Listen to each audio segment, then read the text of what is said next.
Stephen Fulop, the former mayor of Jersey City. Okay, let's talk about this one.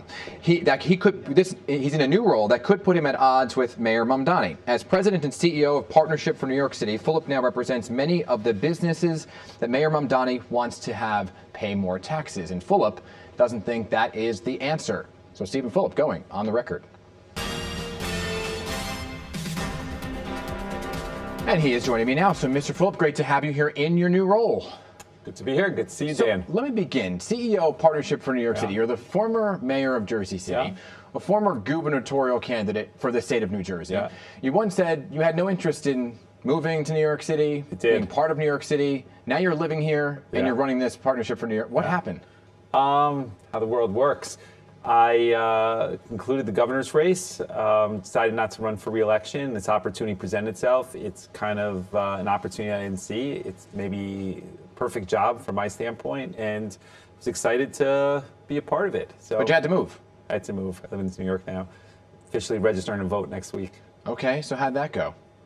It's a little bit of a transition. You know, I'm a lifelong New Jersey guy, but I went to Columbia here, I went to NYU here, I went to Binghamton here, so it's not like I don't have ties here. I used to work in One New York Plaza when 9/11 happened, so there's some familiarity. You know, this week, Mr. Mamdani painted this dire picture of New York City. We just talked about it, right?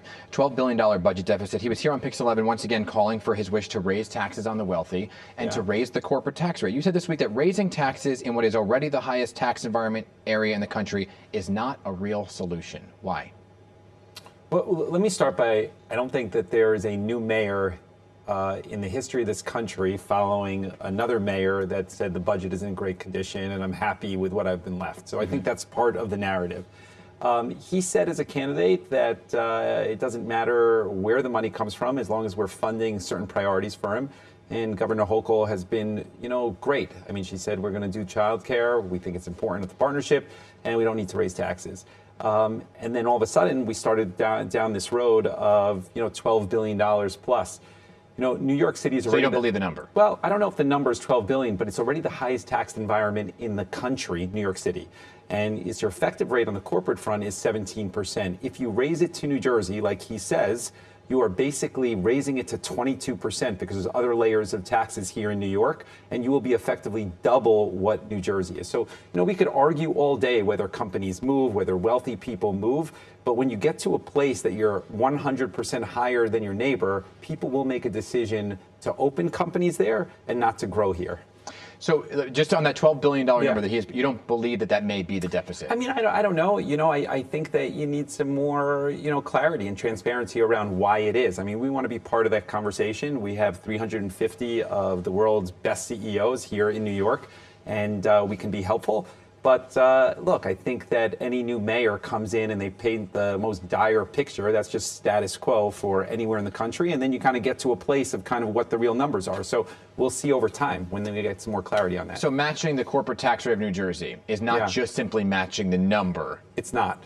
Because you pay for city taxes and MTA fees. There's layers of taxes in New York City that don't exist in New Jersey. So that's kind of a difference that we have to really talk about. Have you had these conversations with him? I think that the conversations we've had have been predominantly around childcare and housing. We haven't gotten into the budget stuff yet, but I'm sure we will. I mean, we employ 800,000 people here. So I think that we have a place at the table and we have concern about, whether we can continue to grow here. So what is your plan to then, I guess, fight this? He is sending thousands of people up to Albany to fight this, right? To say he wants it. I mean, the starting place is not to have an adversarial relationship. I know people think that because we represent, larger business, that we're going to have an adversarial relationship because of the socialist base that he comes from. But I don't think that's the starting point. I'm looking to have a cooperative relationship. I think that we have a lot of resources and a lot to offer. And the hope is that, it's not adversarial. We're going to be supportive of the governor in a big way because we think that she's tremendously responsible. She's showing courage in the face of people from that socialist side of the party coming and trying to push her. And she's saying it's not necessary. Yeah, I guess when you look at it, I hear you. And I guess when you look at it in its totality, he's saying some of these corporations are making billions of dollars, right? Why can't they pay a little bit more? A millionaire, if he's going to tax them 2%, he says it averages out to $20,000. And he said when he put that to somebody the other day, they were like, oh, okay. So to a company... Let me say something. I think it is a talking point that is more political than necessary. there is a reason that people say tax the rich at these rallies and they're not chanting fund childcare or free buses, because a lot of the time people are mad, rightfully so. There's an affordability crisis and people are looking to be punitive.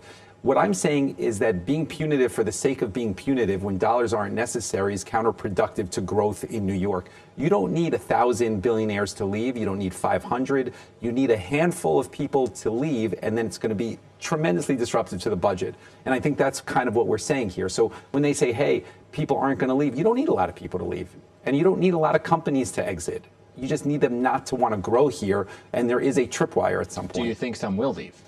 Inevitably, some will leave. You know what that number is, regardless if taxes go up or not, or well, I think people are conscious of it. They're looking at, is the city safe? I think that is part of the conversation. You know, public safety. I think people are concerned around rhetoric and sentiment around anti-Semitism and hate.